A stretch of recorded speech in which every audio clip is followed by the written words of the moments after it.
Lisons ce que Dieu dit de notre cœur dans Matthieu 15, 19. Ce sont les paroles du Seigneur Jésus-Christ. Car c'est du cœur que viennent les mauvaises pensées, les meurtres, les adultères, les impudicités, les vols, les faux témoignages, les calomnies. C'est notre condition.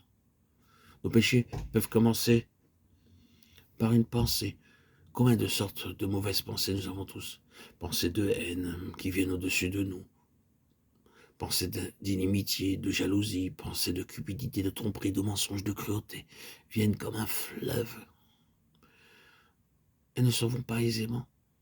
Nous disons, je ne les veux pas, mais elles sont là. Et à moins que nous soyons changés et qu'il nous soit donné un cœur nouveau, ces pensées ne s'en iront pas, quoi que nous essayions. Vous pouvez continuer à dire, je ne les veux pas. Elles ne vous laisseront pas. Elles vous suivent comme votre ombre. Dans Ézéchiel 16, 3, 5, Dieu dit de l'humanité, tu diras ainsi, parle le Seigneur, l'Éternel, à Jérusalem, par ton origine et ta naissance. Tu es du pays de Canaan, ton père était un Amoréen et ta mère une Étienne. À ta naissance, au jour où tu naquis, ton nombril n'a pas été coupé, tu n'as pas été lavé dans l'eau pour être purifié, tu n'as pas été frotté avec du sel, tu n'as pas été enveloppé dans des langes. Nul n'a porté sur toi un regard de pitié pour te faire une seule de ces choses, par comparaison pour toi, mais tu as été jeté dans les champs le jour de ta naissance, parce qu'on avait horreur de toi. Ceci arrive dans n'importe quelle ville. Quand un enfant est le fruit du péché, il arrive que la mère sorte la nuit et jette l'enfant quelque part dans un champ.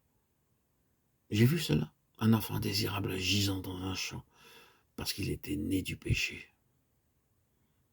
Dieu dit, homme, c'est la condition indésirable de tous. Nos pensées sont mauvaises et nourries de mauvaises images qui ne peuvent pas être changées. Connaissant tout cela, notre Seigneur nous a invités à venir à lui. Quand Dieu montre notre péché, c'est pour nous pardonner, non pas pour nous faire honte.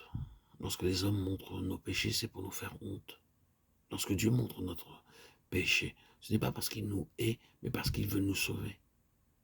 Par exemple, lorsque nous allons chez le médecin, il doit avant tout diagnostiquer exactement la maladie. Il peut même passer une semaine en utilisant différents tests pour découvrir la nature de la maladie.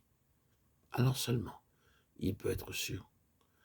La parole de Dieu montre clairement et pleinement que notre condition est celle de pécheur, parce qu'il veut nous pardonner, nous transformer et faire de nous de nouvelles personnes. Il est préférable de confesser à Dieu notre condition que de vivre dans les ténèbres, mourir dans la honte et souffrir pour l'éternité. Lorsque Dieu commence à vous montrer ces choses en vous, ne pensez pas que Dieu essaie de vous juger. Il vous aime. Le Seigneur vous aime. Jésus vous aime.